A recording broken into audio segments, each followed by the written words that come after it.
Mais um grande passo para a venda da SAF do Vasco. Eu vou trazer detalhes sobre essa informação e vai te pegar de surpresa. Vamos falar bastante também sobre o jogo contra o Fluminense amanhã às 9h30 da noite. Já quase 30 mil ingressos comercializados. Vamos falar também sobre o técnico Renato Portaluppi hoje no CT Moacir Barbosa. Conduziu o elenco e está tudo definido. Salve você antenado aqui no canal, meu nome é Lineker Biondi, estou chegando com tudo nessa terça-feira no segundo boletim de notícias do dia e é claro, você não perde nada. Lembrando, você deixa o seu like, ajuda o nosso canal a sair de uma punição imposta pela plataforma. Então eu peço para você deixar o seu joinha ali, não custa nada e é de graça e ajuda muito aqui o nosso percurso. Vascaíno ajuda Vascaíno, então corre ali no like. E olha só, você também não está inscrito? Confirma a sua inscrição aqui embaixo para fazer parte no canal que foi criado totalmente para você, beleza? Olha só, vamos falar sobre Renato Portaluppi, conduziu o treino no CT Moacir Barbosa e já está tudo praticamente definido para o jogo contra o Fluminense.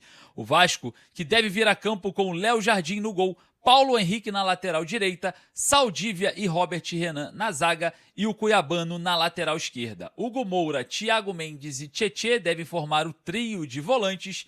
Nuno Moreira, o meia mais avançado. Andrés Gomes e David devem fazer ali o sistema ofensivo. Lembrando que esse 4-3-1-2 é uma formação muito utilizada pelo técnico Renato Portaluppi nesse início de temporada, né?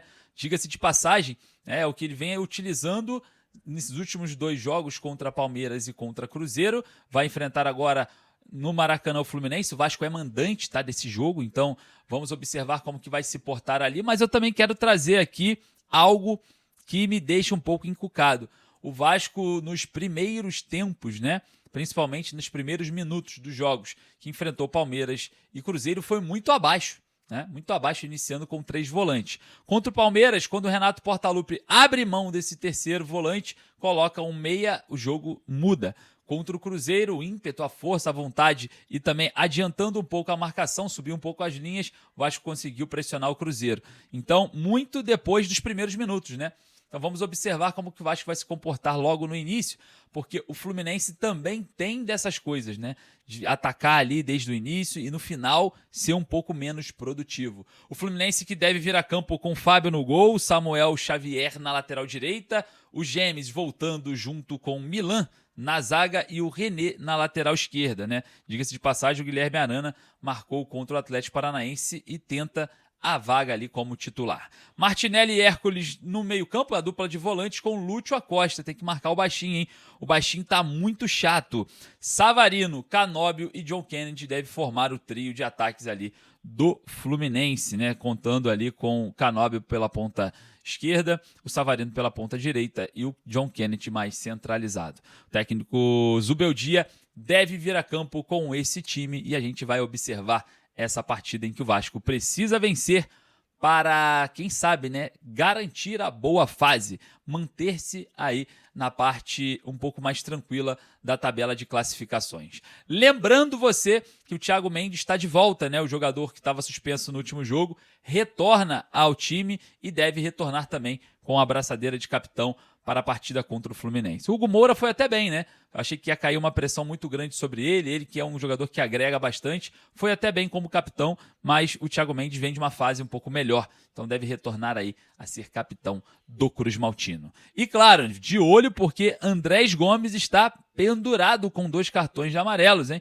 Então tem que ficar de olho porque o colombiano hoje, o craque do time, não pode ficar nem sequer de fora do jogo contra o Grêmio em São Januário no próximo domingo. Então a gente está de olho porque o Vasco já se prepara para a partida contra o Fluminense e a gente já está aqui de olho em toda essa situação. Beleza? Vai lá nos comentários e deixa a sua opinião acerca do trabalho do técnico Renato Gaúcho, hein? Você manteria o Hugo Moura como capitão ou trocaria a faixa para o Thiago Mendes? Vai lá nos comentários que eu quero saber a sua opinião. Olha só, outra coisa interessante, a venda da SAF dá mais um passo muito importante. Vamos trazer detalhes sobre esse assunto, até mesmo vou falar um pouco sobre essa questão, porque a cada dia que passa, as negociações continuam, avançam, os documentos sendo trocados e a qualquer momento a gente pode ter uma grande definição sobre a venda da SAF Vascaína para Marcos Lamack. Aí é óbvio que a gente vai ficar de olho para buscar e trazer para vocês detalhes dessa possível transação que deve acontecer nesse semestre, tá? A situação envolvendo a ICAP também parece que existe um estreitamento entre as relações e a situação envolvendo a arbitragem também pode ser definida muito em breve, né? A gente está numa expectativa muito grande para essa situação envolvendo a venda da SAF Vascaína. O torcedor do Vasco não aguenta mais esperar e aguarda ansiosamente por um novo desfecho. Mas eu vou fazer o seguinte, eu vou trazer aqui o professor José Humberto. O professor José Humberto é especialista aí em relações empresariais e fala muito sobre a recuperação judicial e detalhes da venda da SAF Vascaína. Segue lá, se inscreve lá no canal do professor José Humberto, que ele traz detalhes muito legais. Vou trazer ele aqui para falar um pouco sobre esse grande passo dado para a venda da SAF Vascaína. Temos mais uma novidade, ou mais um obstáculo aí, que foi vencido pela SAF do Vasco. Pois é, houve penhora das ações da SAF, não sei se vocês ficaram sabendo disso, 10 mil ações, e agora foram derrubadas. Isso vai ajudar na venda da SAF e vou explicar para vocês como que isso aconteceu e como acontecerá e facilitará na venda. Pois é, vocês sabiam que recentemente 10 mil ações da SAF do Vasco foram penhoradas? Isso mesmo, para cobrança de valor de honorário advocatício de um escritório que prestou serviço para o Vasco e que essas penhoras que estavam ali, ou a penhora que estava sobre essas ações, poderia impactar diretamente na venda da SAF do Vasco e que quem salvou tudo isso foi a RJ homologada pelo Vasco? Vamos entender bem como isso aconteceu. Porque agora, afinal de contas, com essa decisão, não atrapalhará mais a venda da SAF do Vasco no que toca a essas ações em especial, apesar de ainda ter algo que pode acontecer e eu vou explicar aqui no vídeo para vocês.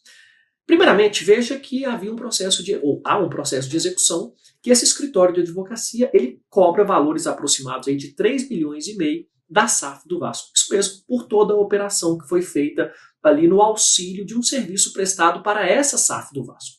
Atualmente, ou aproximadamente, esse valor está em 3 milhões e 500 mil reais. Não houve o pagamento espontâneo por parte do Vasco ali no processo.